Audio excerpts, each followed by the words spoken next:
మగైనా బ్రహ్మాండంగా స్వీకరించి బ్రహ్మాండంగా వాళ్ళని పెంచి మంచిగా మన శక్తి వంచన లేకుండా సొసైటీకి అందించడమే మన లక్ష్యం పెట్టుకోవాలండి. అసలు పొరపాటును కూడా అట్లా ఆలోచించకూడదు. అలా ఆలోచించకుండా ముందుకు పోతేనే మనం ముందుకు వెళ్తామండి. ఇక ఇప్పుడు ఈ స్టూడెంట్స్ అండి, ఇప్పుడు డే స్కాలర్ పిల్లలతో జనరల్గా 10th క్లాస్ వరకు అయితేనండి తల్లిదండ్రి డే స్కాలర్స్ అయినా కానీ పిల్లలు వాళ్ళకి ఏదో కొంత హెల్ప్ చేయగలుగుతారు. ఇది ప్రాక్టికల్గా మేము చూస్తూ ఉన్నదండి. ఎందుకంటే ఆ సబ్జెక్ట్స్ అన్నీ కూడా ఎంతో కొంత మదర్కో లేకపోతే ఫాదర్కో కొంత తెలిసి ఉంటాయి. ఆ వయసులో ఆ పిల్లలు కూడా మాట వింటారు కొంచెం బాగానే. 8th క్లాస్ వరకు వింటారు, 9th నుంచి కొంచెం చేంజ్ అయ్యింది, 10th ఇంకా కొంచెం చేంజ్ అవుతూ ఉంటుంది. 10th క్లాస్ తర్వాత ఒక పేరు పెడుతున్నాం మనం, పిల్లల్ని కాలేజీలో చేరుస్తున్నాం. స్కూల్ నుంచి కాలేజీకి వాడిలో ఒక ఫీలింగ్ మారిపోతుంది. ఓకే, నాకు 10th అయిపోయింది, కాలేజీకి వచ్చాను, నేను పెద్దవాడిని అయిపోయాను. ఇక పేరెంట్ ఏదైతే చెప్తున్నాడో ప్రతిదానికి కూడా ఆర్గ్యుమెంట్ చేయటం కూడా స్టార్ట్ అవుతుంది. అది దాదాపు ఇప్పుడు సిటీలో ఉన్నటువంటి పిల్లల్లో 9th క్లాస్లోనే స్టార్ట్ అవుతుందండి. 9th క్లాస్లో స్టార్ట్ అవుతుంది ఆర్గ్యుమెంట్, 10th క్లాస్లో స్టార్ట్ అవుతుంది. ఇంటర్మీడియట్కి వచ్చేటప్పటికి చాలా ఎక్కువ మంది పిల్లలు ఈజీగా పేరెంట్స్ని కన్విన్స్ చేస్తున్నారు. వాళ్ళకి ఏది కావాలో వాళ్ళు చేసుకుంటున్నారు. చివరికి చాలా ఎక్కువ మంది పేరెంట్స్ పాత్ర ఏమవుతుందంటే బ్రతిమాలుకోవటం అవుతుంది. ఇది ప్రతి చోట జరుగుతుందండి. ఎందుకంటే దీనికి ముఖ్య కారణాలు ఏంటంటే ఎలక్ట్రానిక్ మీడియా. మెయిన్ ఇదే ఒకటేనండి. ఇప్పుడు డే స్కాలర్స్తో ఆ పిల్లలతో ఇంటర్మీడియట్కి వచ్చిన తర్వాత అతి పెద్ద ప్రాబ్లం ఏంటంటే మీరు ఫేస్ చేయబోయేది మొబైల్.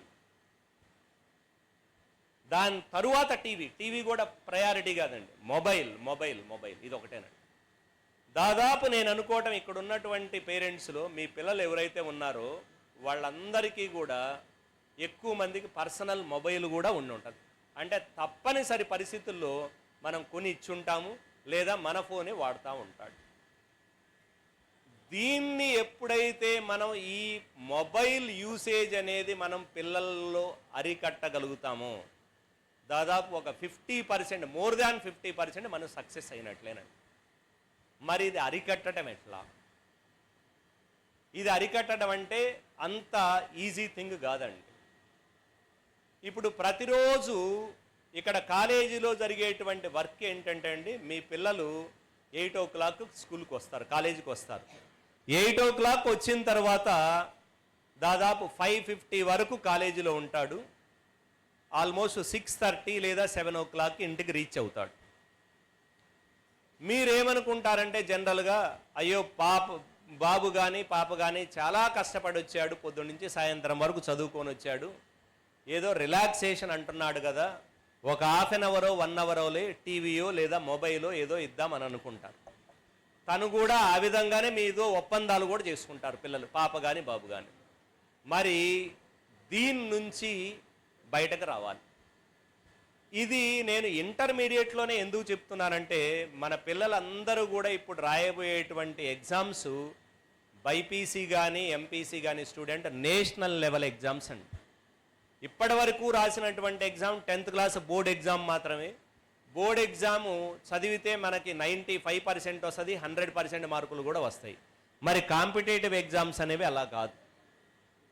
ఇంజనీరింగ్కి అయితేనేమో మెయిన్స్ లెవెల్లో దాదాపు లాస్ట్ ఇయర్ 16 లక్షల మంది స్టూడెంట్స్ రాశారు. ఇక మెడిసిన్ అయితేనేమో దాదాపు 25 లక్షల మంది రాశారు. చూడండి, ఇంజనీరింగ్ 16 లక్షల మందిలో మనకి కనీసం ఒక 25,000 లేదా 30,000 లోపు ఉంటే ఒక మంచి కాలేజీలో అడ్మిషన్ వస్తుంది. ఒక్కసారి ఆలోచించండి, మీరు 16 లక్షల మంది రాస్తుంటే అటువంటి ఎగ్జాములు మన పాప కానీ బాబుకి కానీ ఒక 20 నుంచి 30,000 లోపు ర్యాంక్ ఉండాలంటే ఎంత కాంపిటీషన్ ఉంది, మన పిల్లలు ఎంత జాగ్రత్తగా చదివితే ఆ రేంజ్లో నిలబడగలుగుతారనేది మనం ఆలోచించాలి. ఎందుకంటే ఇప్పటి వరకు ఈ పెద్ద కాంపిటేటివ్ ఎగ్జామ్స్ ఎవరు రాయలేదు 10th క్లాస్ వరకు. మరి ఫస్ట్ ఎగ్జామినేషన్ ఇది రాయబోతున్నారు. మరి ఈ ఎగ్జామినేషన్ వాళ్ళకి 25లో చేరారు కాబట్టి 27లో జరుగుతుంది. మరి 27లో ఈ ఎగ్జామ్స్ రాయాలి అంటే నేషనల్ లెవెల్లో కండక్ట్ చేసేటువంటి జేఈ మెయిన్స్ కానీ జేఈ అడ్వాన్స్డ్ కానీ రాయాలంటే మరి దానికి ఈ రోజు నుంచే వాళ్ళు సీరియస్గా తీసుకొని చక్కటి ప్రణాళికతో చదివితే ఏదైనా నిలబడగలుగుతారు. కానీ ఏదో ఫస్ట్ ఇయరే కదా, కొంతమంది అంటారండి పిల్లలు, ఫస్ట్ ఇయరే కదా స్లోగా వదిలేద్దాము, సెకండ్ ఇయర్లో స్టార్ట్ చేసుకుందాము అంటే అయ్యేది కాదు. ఫస్ట్ ఇయర్ సెకండ్ ఇయర్ కాదండి, ఈవెన్ చాలామంది పిల్లలు మీకు అందరికి కూడా తెలుసు, పేరెంట్స్ అందరికి కూడా 6వ తరగతి నుంచే ఐఐటి అంటున్నారు, 6వ తరగతి నుంచే నీట్ ప్రోగ్రామ్ అంటున్నారు. కానీ నేను చెప్పేది ఏంటంటే మీ పిల్లల్లో ఎవరికైనా అటువంటి ఫౌండేషన్ ఇప్పటి వరకు లేకపోయినా ఎవ్వరు బాధపడాల్సిన అవసరం లేదు. ఇక్కడ జరిగేటువంటి ప్రోగ్రామ్ ఏంటంటే అండి, మీలో కొన్ని డౌట్స్ ఉండొచ్చు. ఆ డౌట్స్ ఏంటంటే మా వాడు సిబిఎస్ఈ నుంచి వచ్చాడు, లేదా మా బాబు ఐసిఎస్సి నుంచి వచ్చాడు, మరి కొంతమంది స్టేట్ సిలబస్ నుంచి వచ్చారు కదా, మ్యాథమెటిక్స్ ఏమన్నా వీక్గా ఉంటారేమో, మిగతా సబ్జెక్టులు ఎలా ఉంటారేమో ఈ డౌట్ ఉంటుందండి. ఏ స్టూడెంట్ అయినా మా దగ్గరకు వచ్చిన తర్వాత మేము స్టార్ట్ చేయబోయే క్లాస్ ఏమనుకుంటామంటే వాళ్ళకి ఏమీ రాదు అనుకునే స్టార్ట్ చేస్తామండి. దాదాపు మొదట 3 వీక్స్ నుంచి 4 వీక్స్ వరకు రెమిడియల్ క్లాసెస్ అని ఉంటాయి. అంటే రకరకాల స్కూల్స్ నుంచి వస్తారు కాబట్టి మేము ఏం చేస్తామంటే వాళ్ళకి రెమిడియల్ క్లాసెస్, మేము ఇంటర్మీడియట్ స్టార్ట్ చేయడానికి వాళ్ళకి ఫస్ట్ ఏ నాలెడ్జ్ కావాలో అది ఇవ్వటానికి కనీసం 2 నుంచి 3 వారాలు టైం స్పెండ్ చేస్తాం. ఇప్పుడు దీన్నే మేము బ్రిడ్జ్ కోర్స్ అంటాము, లేదా బేసిక్ క్లాసెస్ అంటాము. ఈ 2 నుంచి 3 వీక్స్ లేదా 4 వీక్స్ వరకు అందరినీ ట్రైన్ చేసుకున్న తర్వాత, ఎందుకంటే ఈ పిల్లల్లో చాలామంది, కొంతమంది ఏమో సెంట్రల్ బోర్డు నుంచి ఉంటారు, కొంతమంది ఏమో ఫౌండేషన్ క్లాసెస్ తీసుకొని ఉంటారు, వాళ్ళందరికీ ఒక యూనిఫామిటీ క్రియేట్ చేయడం కోసం ఈ క్లాసులు జరిపించడం జరుగుతుందండి. ఇవి 3 వీక్స్ నుంచి 4 వీక్స్ కంప్లీట్ అయిన తర్వాత అప్పుడు ఎగ్జామినేషన్ అంటే ఎగ్జామ్ జరుగుతూ ఉంటాయండి, షఫలింగ్ ఎగ్జామినేషన్ అప్పుడు పెట్టుకోవడం జరుగుతుందండి. మీ పిల్లలు ఇప్పుడు ఏ బ్యాచ్లో ఉన్నా కానీ మీరు పెద్దగా దాని గురించి బాధపడాల్సిన అవసరం లేదండి. కొంతమంది అడ్వాన్స్డ్లో ఉన్నారు, కొంతమంది మెయిన్స్ ప్రోగ్రాంలో కూడా ఉన్నారు. మీకు ఇప్పుడు కొంచెం అనిపించవచ్చు, మెయిన్స్లో ఉన్న వాళ్ళకి అరే మా బాబు అడ్వాన్స్డ్లో ఉంటే బాగుండేది కదా అని అనిపించవచ్చు. కానీ ఇప్పుడు ఆ మెయిన్స్లో ఉన్నా లేదా అడ్వాన్స్డ్లో ఉన్నా ఇవైతే టెంపరీ సెక్షన్సేనండి. ఇప్పుడు ఇక్కడికి వచ్చిన తర్వాత కొంతమంది పిల్లలు ఒక్కొక్కరికి ఒక్కొక్క టైంలో రియలైజ్ అవుతారండి.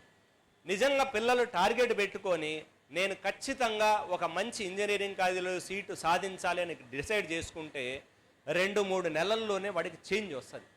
అంటే ఇక్కడ ఎన్విరాన్మెంట్కి కొంత మార్పు ఈజీగా రావచ్చు. అందుకని మొదట మెయిన్స్లో అడ్మిషన్ తీసుకున్నా కానీ ఒక 1 మంత్లో మేమిచ్చేటువంటి ట్రైనింగ్తో తనలో చేంజెస్ వస్తే డెఫినెట్గా మేము షఫలింగ్ టెస్ట్ పెట్టినప్పుడు మెయిన్స్ నుంచి అడ్వాన్స్డ్ కూడా క్వాలిఫై అవ్వచ్చు. అప్పుడు అడ్వాన్స్డ్కి ప్రమోట్ చేసి అడ్వాన్స్డ్ ట్రైనింగ్ ఇవ్వడం జరుగుతుంది. అందుకని ఎవ్వరు కూడా ఇక్కడ మీ పిల్లల గురించి ఎటువంటి అభిప్రాయాలున్నా అవి కొంచెం ఆపేసుకోండి. అంటే మా వాడు అసలు ఏమీ చదవడు, లేదా మా వాడికి మెయిన్సే వచ్చింది, వీడు ఎలా చేస్తాడు, లేదా అదేవిధంగా మన పిల్లలకు అడ్వాన్స్డ్ వచ్చినందువల్ల డెఫినెట్గా ఐఐటి వస్తుందని గ్యారంటీ ఏమి ఉండదండి. ఇది 2 సంవత్సరాల శ్రమ ఉండాలి. ఏది 2 సంవత్సరాల కమిట్మెంట్తో డే 1 నుంచి చివరి వరకు కూడా చాలా సిన్సియర్గా ప్రాక్టీస్ చేస్తే నేను చెప్పినటువంటి కాంపిటీషన్లో నిలబడి ఆ ఎగ్జామ్స్ ఫేస్ చేసి ఆ ఎగ్జామ్స్ని అంత అద్భుతంగా రాస్తే మాత్రమే మనం జేఈ మెయిన్స్ కానీ లేదా జేఈ అడ్వాన్స్డ్ కానీ అందుకోగలుగుతాం. సో అందుకని నేను ఈ డౌట్ని క్లియర్ చేస్తున్నానండి. మీ పిల్లలు సెంట్రల్ సిలబస్ నుంచి కానీ గవర్నమెంట్ స్కూల్ నుంచి కానీ లేదా టెక్నో స్కూల్స్ నుంచి కానీ ఏ స్కూల్ నుంచి వచ్చినా కానీ మేమందరినీ ఇక్కడ ఒకే విధంగా ట్రీట్ చేసి ఫస్ట్ 3 నుంచి 4 వారాలు బేసిక్ క్లాసెస్ చెప్పుకుంటామండి. మాకు ఇంటర్మీడియట్ స్టార్ట్ చేయడానికి ప్రీ రిక్వైర్మెంట్స్ ఏదో అవి టీచ్ చేసుకుని ఆ తరువాతనే యాక్చువల్ సిలబస్ స్టార్ట్ చేయటం జరుగుతుంది. సో దాని గురించి మీరెవ్వరూ కూడా ఎటువంటి అపోహలు పెట్టుకోవద్దండి. అందరికీ మ్యాథమెటిక్స్, ఫిజిక్స్, కెమిస్ట్రీ, అదేవిధంగా మిగతా సబ్జెక్ట్స్ కూడా ఒకే లెవెల్లో జరుగుతాయి. ఇకపోతే చూడండి సార్, ఒక్కటి పిల్లలందరికీ కూడా మీరు కూడా చెప్పాల్సింది ఏంటంటే, పిల్లలు ఇక్కడ మార్నింగ్ 8 నుంచి 2:30 వరకు 3 వరకు ఇక్కడ క్లాసులు జరుగుతాయి. ఈ క్లాసులు జరగటం అంటే ఏంటంటే, టీచర్ చెప్తే పిల్లలు వింటారు. అక్కడ ఓన్లీ అర్థం చేసుకోవడం వరకే జరుగుతుంది. మ్యాక్సిమం పిల్లలు నేర్చుకునేది స్టడీ అవర్లో కానీ లేదా ఇంటికి వచ్చిన తర్వాత వాళ్ళు ప్రాక్టీస్ చేసుకునేటప్పుడు కానీ. అంటే అర్థం అవ్వటం వేరండి, క్లాసులు వినగానే వాడేదో